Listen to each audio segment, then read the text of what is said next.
Baiklah, berjumpa lagi. Kali ini untuk materi pertama Matematika Peminatan kelas 12 semester 1 ialah limit fungsi trigonometri. Jadi, untuk kompetensi dasar, yang pertama adalah menjelaskan dan menentukan limit fungsi trigonometri dan menyelesaikan masalah yang berkaitan dengan limit fungsi trigonometri. Sebelum itu, kita akan memperhatikan peta konsep daripada materi limit fungsi trigonometri ini. Jadi, limit fungsi trigonometri itu bisa diperoleh melalui 3 cara. Yang pertama adalah dengan cara substitusi langsung, kemudian dengan cara pemfaktoran, dan yang terakhir adalah dengan menggunakan bentuk dasar atau sifat dasar dari limit fungsi trigonometri. Nah, apa saja syarat-syarat yang harus terpenuhi untuk menggunakan ketiga sifat ini?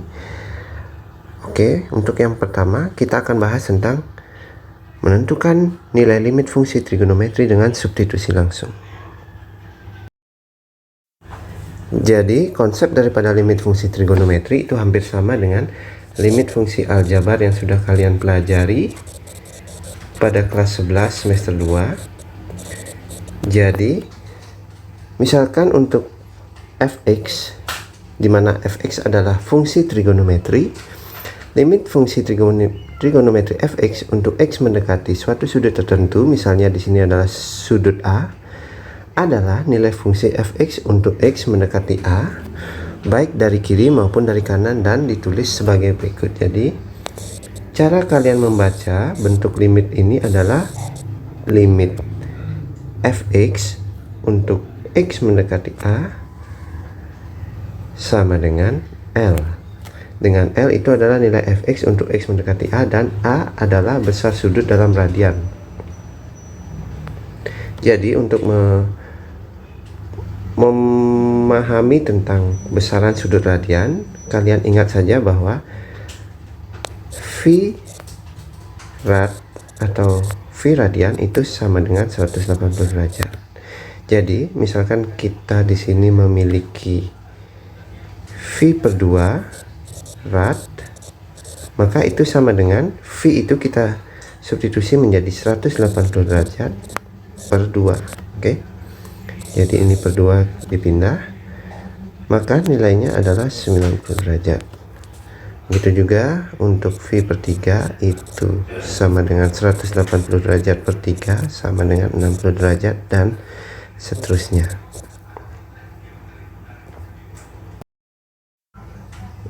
Untuk materi hari ini kita akan membahas tentang bagaimana cara menentukan nilai limit fungsi trigonometri dengan substitusi langsung. Jadi, metode substitusi langsung ini hanya dengan cara mensubstitusi nilai x pada fx dengan A. Jadi misalnya kita punya di sini limit fx untuk x mendekati A. Jadi nilai x pada fx ini kalian ganti atau substitusi dengan nilai A. Setelah kalian mensubstitusi dengan A, tinggal kalian cari nilai limitnya. Substitusi langsung ini bisa digunakan jika bentuk atau nilai limit fungsi awal itu tidak berbentuk 0/0. Ya, jadi di sini Bapak tekankan substitusi langsung bisa digunakan apabila nilai limit fungsi awal itu tidak berbentuk 0/0. Jika dari hasil limit fungsi itu memiliki nilai 0/1, maka hasilnya adalah 0. Sementara untuk limit yang nilai awalnya itu berupa 1/0 atau 2/0 atau 3/0, itu menghasilkan nilai tak hingga. Di sini untuk memperjelas kembali konsep daripada limit,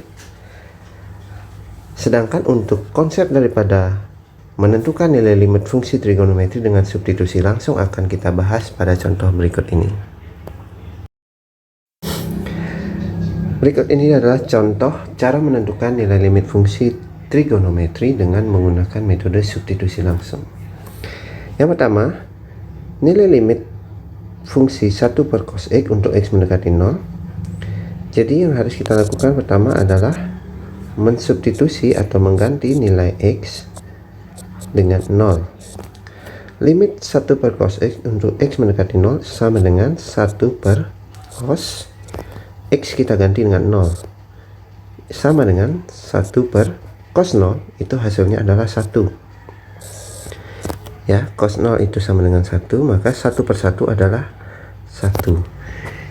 Ingat, hasil akhir di sini bentuknya adalah bukan 0 per 0. Jadi jika hasilnya bukan 0 per 0, maka kita cukupkan proses pencarian nilai limit fungsi sampai di sini sehingga kita dapatkan nilai limit daripada 1 per cos X untuk X mendekati 0 adalah sama dengan 1. Selanjutnya untuk nomor 2, nilai limit sin X ditambah 2 cos X per tan X untuk X mendekati V per 4. Jadi di sini kita tinggal substitusi X dengan V per 4 menjadi sin V per 4 ditambah 2 kali cos V per 4 per tangen dari V per 4. Sin V per 4 nilainya adalah setengah akar 2 ditambah 2 kali cos V per 4 nilainya adalah setengah akar 2 per tangen V per 4, itu hasilnya adalah 1. Di sini kalian perhatikan bahwa 2 dikali setengah akar 2 itu bisa kita sederhanakan, sehingga di sini hasilnya adalah setengah akar 2 ditambah 1 akar 2 atau akar 2 per 1. Ini hasilnya adalah 1/2 akar 2 ditambah 2/2 akar 2 per 1 sama dengan 3/2 akar 2 per 1 atau sama dengan 3/2 akar 2. Karena bentuk akhir bukan 0 per 0, maka kita bisa langsung cari jawaban dari limit sin X ditambah 2 cos X per tan X untuk X mendekati V per 4 adalah sama dengan 3/2 akar 2. Selanjutnya untuk contoh soal yang ketiga, limit 2 sin kuadrat X per cos 2X untuk X mendekati V per 2. Jadi di sini kita langsung saja substitusi. Ini hasilnya adalah 2 sin kuadrat V per 2 per cos 2 kali. Nah, di sini karena ada 2X, maka di sini kita gunakan cos 2 kali nilai X tadi adalah V per 2 sama dengan 2 sin kuadrat V per 2, itu kita bisa sederhanakan agar kalian lebih mudah menghitungnya nanti. 2 dikali sin V per 2 kali sin V per 2 per cos 2 kali V per 2. Nah, di sini kita bisa sederhanakan dengan cara mencoret 2 di sini. Ya. Hasilnya adalah cos V. Dari sini kita dapatkan 2 kali sin V per 2. Ingat lagi, sin V per 2 nilainya adalah 1. Dan sin V per 2 juga 1. Per cos V. Nah, di sini cos V nilainya adalah negatif 1. Hasil akhirnya adalah 2 per negatif 1 sama dengan negatif 2. Karena bentuknya sekali lagi bukan 0 per 0, maka di sini untuk limit 2 sin kuadrat X per cos 2X untuk X mendekati V per 2 memiliki nilai yaitu negatif 2.